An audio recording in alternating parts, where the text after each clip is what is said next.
Bonsoir Sonia Mabrouk. Bonsoir Mathieu, bonsoir à tous. Votre invité Sonia, Yannick Jadot, député européen écologiste, au menu des questions concrètes qui nous concernent tous autour des cantines bio, des pesticides, de notre alimentation en général bien sûr, et puis de la politique évidemment. Évidemment, bonsoir Yannick Jadot. Bonsoir. Le prochain ministre de la Transition écologique aura-t-il votre soutien, celui des écologistes, pour poursuivre l'action de Nicolas Hulot ?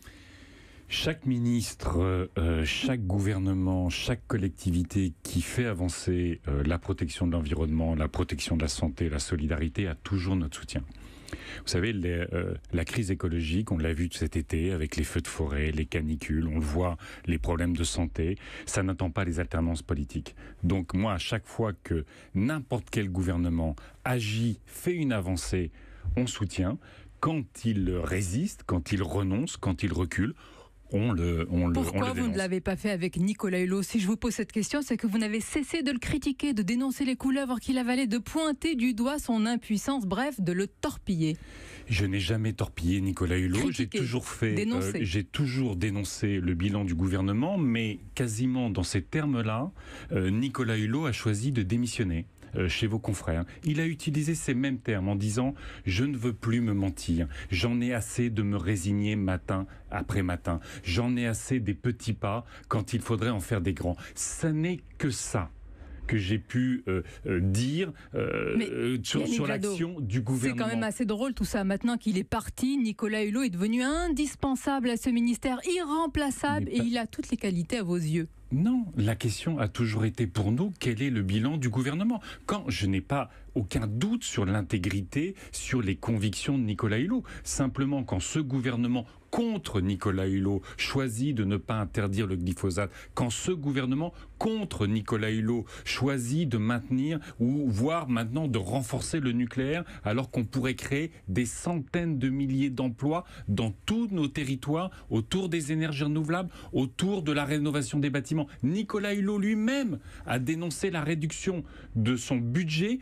pour que dans les quartiers, dans les logements, on puisse rénover pour, y compris, économiser les factures des Français. Pourquoi Daniel Cohn-Bendit a refusé un ministère qu'on ne lui a pas proposé ?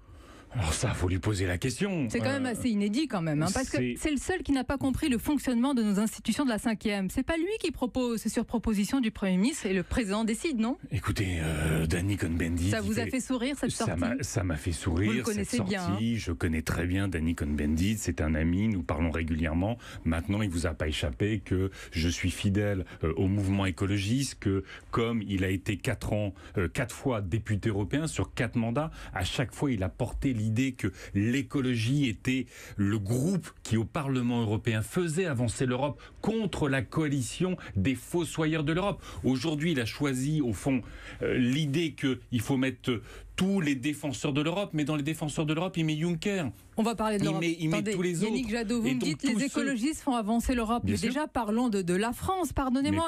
Mais est-ce que la démission de Nicolas Hulot ne montre pas votre incapacité à peser dans les débats, à gagner les arbitrages ? Et J'entends parfaitement votre argument. C'est vrai que les préoccupations écologiques, les préoccupations en matière de santé sont au cœur du débat public, sont dans le cœur des Françaises et des Français. On l'a vu, 80% de nos concitoyens veulent que ça devienne une priorité du gouvernement.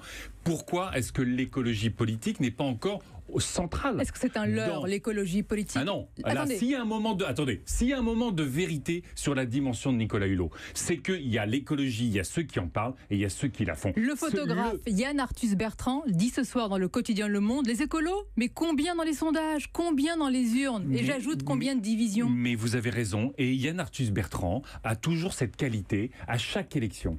Il dit, moi je soutiens les écolos, parce que je suis un écologiste et que si on veut que nos idées soient au cœur des politiques publiques, il faut voter écolo. Là, la démission de Nicolas Hulot, qu'est-ce qu'elle dit ? Elle dit, il y a l'écologie d'affichage, c'est celle d'Emmanuel Macron, c'est celle de bien des responsables et des formations politiques, et puis il y a l'écologie du courage. Et pardonnez-moi, quand on obtient au Parlement européen l'interdiction de la pêche électrique pour sauver nos pêcheurs artisans, quand on obtient la sortie du glyphosate pour sauver nos paysans et notre santé et l'environnement, quand on obtient l'interdiction de l'huile de palme pour qu'on arrête la déforestation en Malaisie et en Indonésie, c'est grâce aux écologistes, c'est le courage des écologistes Yannick qui Jadot, permet ces vous m'obligez avancées-là. à le faire. Rappelez le score fait par Europe Écologie Les Verts au scrutin de 2014.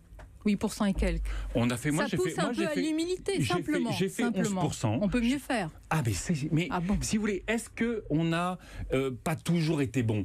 Je suis d'accord avec vous. Probablement, des fois, on n'a pas été assez crédible pour dire à quel point notre projet crée des emplois, maintient les services publics là où il n'y en a plus, crée de la démocratie, relocalise l'économie. Notre économie, c'est une économie de PME à côté de chez nous. C'est une économie d'artisans. C'est une économie qui crée, qui innove dans la recherche, qui innove dans l'industrie. Peut-être qu'on n'a pas toujours été assez crédible. Peut-être que parfois, on a été moralisateur, culpabilisateur. Soyons plus modestes. Quelle introspection ce soir. Mais vous me connaissez, je n'hésite jamais à dire là quand on a des défauts. Peut-être que parfois on nous a opposés aux paysans. Qui va sauver les paysans aujourd'hui ? Est-ce que c'est M. Travers et Emmanuel Macron avec 40% des paysans qui ont moins de 350 € et qui tombent malades, qui se suicident tous les jours ou tous les 2 jours, ou ce sont les écologistes qui vont leur faire des prix rémunérateurs et qui vont les réconcilier avec l'ensemble de la société ? Ce sont en tous les cas des grands dossiers et des grands défis. Aujourd'hui, Yannick Jadot, c'est la rentrée, l'école et donc la cantine, la part de produits bio dans les repas scolaires devrait augmenter et même atteindre 50% des repas d'ici à 2022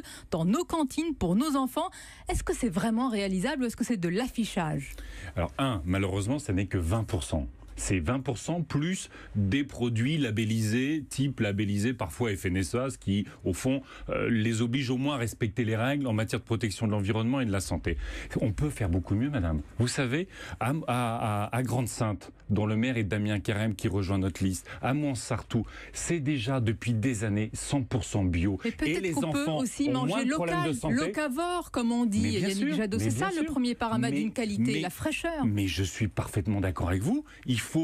Vous savez que ce gouvernement a refusé d'interdire la pub sur les produits trop salés, trop sucrés, trop gras pour les enfants. Au contraire, vous savez, la politique agricole, c'est 13 milliards d'euros de soutien aux agriculteurs en France par an, 13 milliards.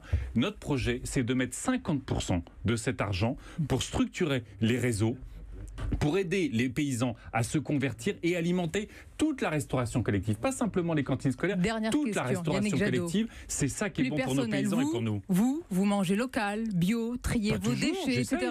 J'essaye au maximum, mais pas toujours. Vous faites quand même, vous faites vous appliquez ce que vous dites quand même. Écoutez, j'essaye, mais quand je viens dans les studios d'Europe 1, on me donne de l'eau dans un gobelet en plastique, j'ai soif, je bois l'eau, je vais pas dire je suis écolo. On peut mieux faire partout. Horrible, je veux pas de l'eau dans un gobelet en plastique. Jadot qui fait ce qu'il dit. Il y a les mêmes gobelets dans toutes les radios. Mais certainement, passons tous au gobelet en carton. On a tous des progrès à faire. Merci Yannick Jadot, on peut tous qui mieux fait faire. ce qu'il dit jusqu'à preuve du contraire. Merci d'avoir été l'invité d'Europe 1. Et puis la différence entre le contenu et le contenant, on aura l'occasion de reparler de un jour. Merci beaucoup Sonia Mabrouk, merci Yannick Jadot.